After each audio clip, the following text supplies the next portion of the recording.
जय श्री राम दोस्तों, कैसे हो आप सब। आप सभी का स्वागत है आज के इस व्लॉग में।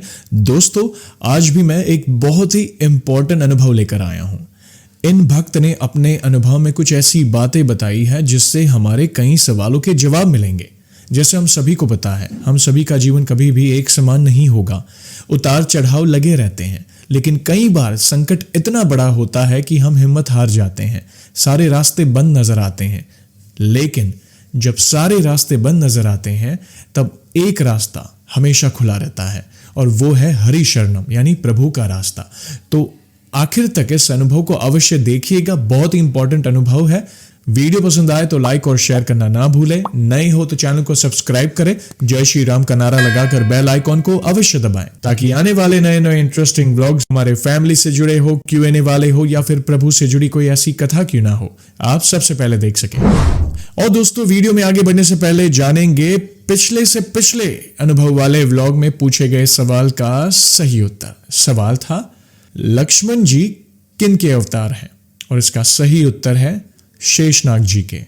फिर से एक और बार कमेंट सेक्शन भर गया सही उत्तर के साथ। क्षमा चाहता हूं, सभी के नामों का शाउट आउट लेना मुश्किल है, नहीं ले पाऊंगा, लेकिन 3 भक्तों के नामों का मैंने सिलेक्शन किया है शाउट आउट के लिए। उसमें से पहला नाम है कविता रावत जी, जो कि उत्तराखंड उत्तरकाशी गंगोत्री से बिलोंग करती हैं। कविता जी, आपका बहुत बहुत धन्यवाद सही उत्तर देने के लिए। जय श्री राम आपको। दूसरा नाम है शुभम खरे जी, जो कि छतरपुर MP से बिलोंग करते हैं। शुभम जी, आपका बहुत बहुत धन्यवाद सही उत्तर देने के लिए। जय श्री राम आपको। और तीसरा नाम है दिव्या राठौड़ जी, जो कि नागौर राजस्थान से बिलोंग करती हैं। दिव्या जी, आपका बहुत बहुत धन्यवाद सही उत्तर देने के लिए। जय श्री राम आपको। और आज का सवाल है, सुप्रसिद्ध मरघट वाले हनुमान जी का मंदिर कहाँ स्थित है? सही उत्तर कमेंट में अवश्य दीजिएगा, और सही उत्तर के साथ आप अपना पूरा नाम और आप कहां से बिलोंग करते हैं, यानी किस गांव के शहर से बिलोंग करते हैं, वो भी मेंशन करिएगा। सभी भक्तों को जय श्री राम। मैं अपना नाम गुप्त रखना चाहती हूं। मेरे पति आपकी चैनल से बहुत गहराई से जुड़े हुए हैं।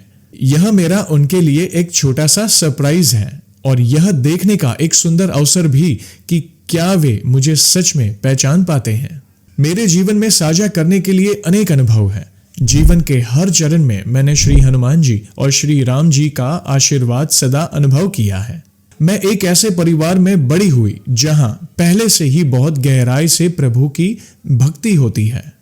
हर गुरुवार और शनिवार हमारे घर में भजन हुआ करते थे। मेरे पिताजी भारत के साथ साथ अमेरिका और UK में भी एक प्रसिद्ध कथाकार है। मेरी भक्ति यात्रा बहुत कम उम्र में ही प्रारंभ हो गई थी। मुझे याद है कि लगभग 8 से 9 वर्ष की उम्र में मुझे हनुमान चालीसा कंठस्थ हो गई थी। उस समय मुझे यह एहसास नहीं था कि यह आगे चलकर मेरे पूरे जीवन की दिशा बदल देगी।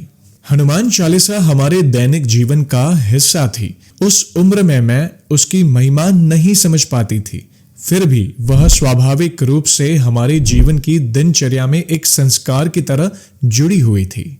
शादी से पहले मैं भारत में रहती थी और शादी के बाद अमेरिका आई। विवाह से कुछ महीने पहले ही मेरे पति की नौकरी चली गई और वे लगभग 1 वर्ष तक बेरोजगार रहे। वह समय हमारे लिए अत्यंत कठिन था। मैं एक नए देश में नई शादीशुदा थी और हम आर्थिक रूप से संघर्ष कर रहे थे। न बाहर जाना संभव था, न ही छोटी छोटी सुविधा पर हम खर्च कर पाते थे।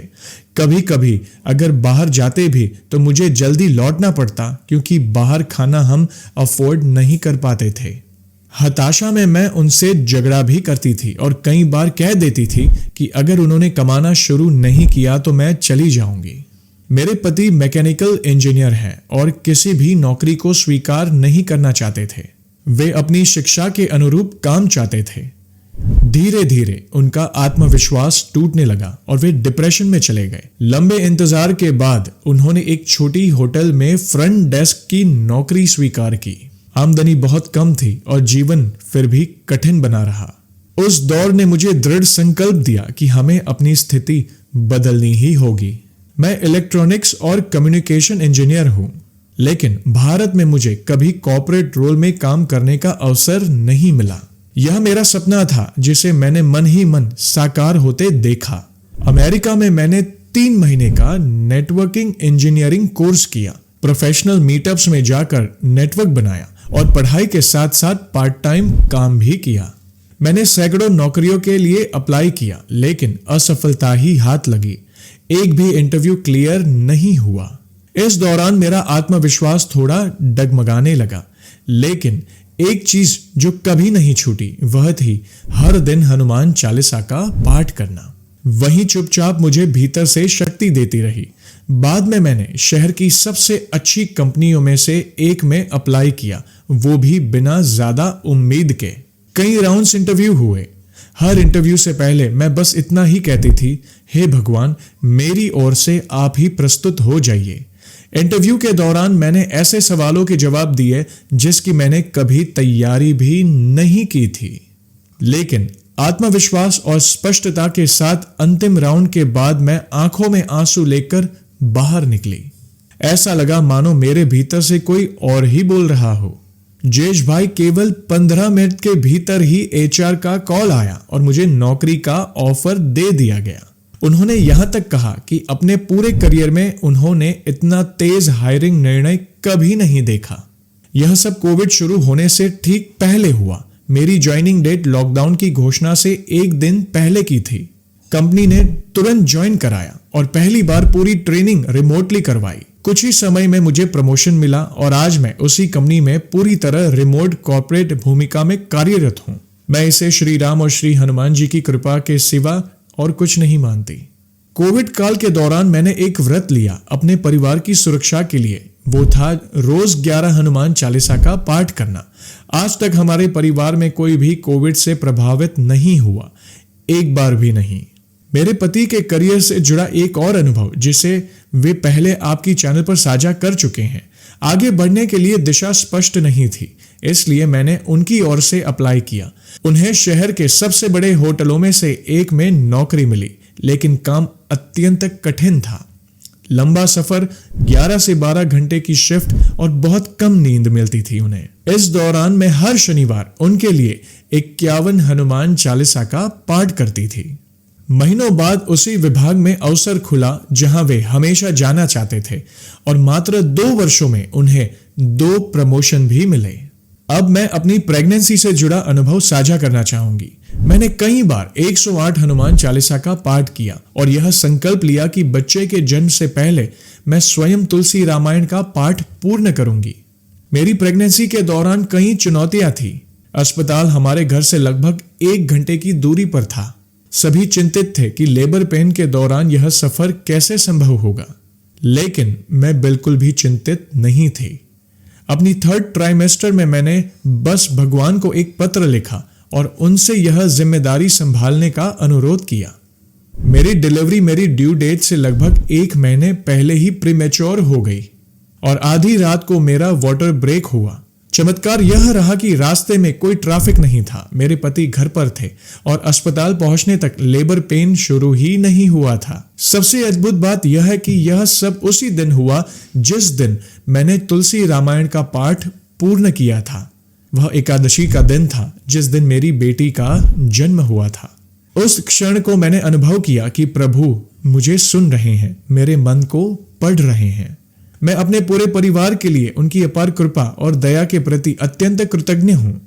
हम मानते हैं कि सब कुछ हमारी मेहनत से होता है, लेकिन हरि कृपा के बिना मन भी स्थिर नहीं रह सकता। मुझे यह भी सौभाग्य मिला कि मुझे कभी अपने पति से यह यात्रा शुरू करने को कहना ही नहीं पड़ा। यह सब उनके जीवन में स्वाभाविक रूप से आ गया। आज वे गहरी भक्ति में हैं और जो कुछ भी वे सेवा में देते हैं उसे देखकर मुझे अत्यंत गर्व होता है। पहले मुझे लगता था कि अपनी आध्यात्मिक यात्रा साझा करने से कहीं नजर न लग जाए, लेकिन आपके चैनल के माध्यम से मैंने देखा है कि यह कैसे अनगिनत लोगों को आशा देता है। जब हम अपेक्षाएं छोड़कर केवल समर्पण करते हैं तो प्रभु हमारे सारे नकारात्मक भाव हर लेते हैं और आगे बढ़ने की दृष्टि देते हैं। आज हम एक सुंदर जीवन और 1.5 साल की एक प्यारी बेटी के साथ धन्य हैं। हम अपने पूरे परिवार के लिए भगवान की अपार कृपा के प्रति अनंत कृतज्ञ हैं। जय श्री राम। बहन, बहुत सुंदर अनुभव। आपका बहुत बहुत धन्यवाद इतना सुंदर अनुभव शेयर करने के लिए। यस, आपके पतिदेव भी हमारी मेन चैनल में आए थे अपने अनुभव को साझा करने के लिए। उनके भी अनुभव बहुत अद्भुत थे, जिनसे कई लोगों को प्रभु भक्ति के लिए प्रेरणा मिली। और आपका भी अनुभव बहुत सुंदर है, कई लोगों को प्रभु भक्ति के लिए प्रेरणा मिलेगी आपके अनुभव को देखने के बाद। वंस अगेन आपका बहुत बहुत धन्यवाद। और दोस्तों, आप सभी को तो पता है कि व्लॉग को हम ऐसे ही एंड नहीं करेंगे, प्रभु के नाम का गुणगान जो करना है। आज भी मैं बहुत ही सुंदर पंक्तियां लाया हूं। अगर आपको ये पंक्तियां आती है तो मेरे साथ अवश्य गाइएगा। तो बोलिए, सियावर रामचंद्र की जय, पवन सुत हनुमान की जय। तीनों लोक अरु चारों धाम में अवधपुरी सा धाम न दूजा। सब कामों को साधने वाला राम के नाम सा नाम न दूजा। राम के जीवन से ये जाना, राम के जीवन से ये जाना, जीवन सा संग्राम न दूजा। राम की सेवा राम की पूजा, छोड़ हमें कोई काम न दूजा। राम की सेवा राम की पूजा, छोड़ हमें कोई काम न दूजा। जय श्री राम। बहुत अद्भुत पंक्तियां हैं ये, एक अलग ही तरंग शरीर में आती है जब प्रभु श्री राम के नाम का गुणगान होता है। दोस्तों, आज का अनुभव कैसा लगा, आज की पंक्तियां कैसे लगी, प्लीज अपने विचार कमेंट के माध्यम से मुझे अवश्य बताएं। वीडियो पसंद आई हो तो लाइक और शेयर करना ना भूलें। नए हो तो चैनल को सब्सक्राइब करें। जय श्री राम का नारा लगाकर बेल आइकॉन को अवश्य दबाएं, ताकि आने वाले नए नए इंटरेस्टिंग व्लॉग्स हमारे फैमिली से जुड़े हो, Q&A वाले हो, या फिर ऐसी प्रभु से जुड़ी कोई प्यारी कथा क्यों ना हो, आप सबसे पहले देख सकें। और जल्दी लौटूंगा मैं एक और इंटरेस्टिंग व्लॉग के साथ। तब तक जय श्री राम, जय हनुमान।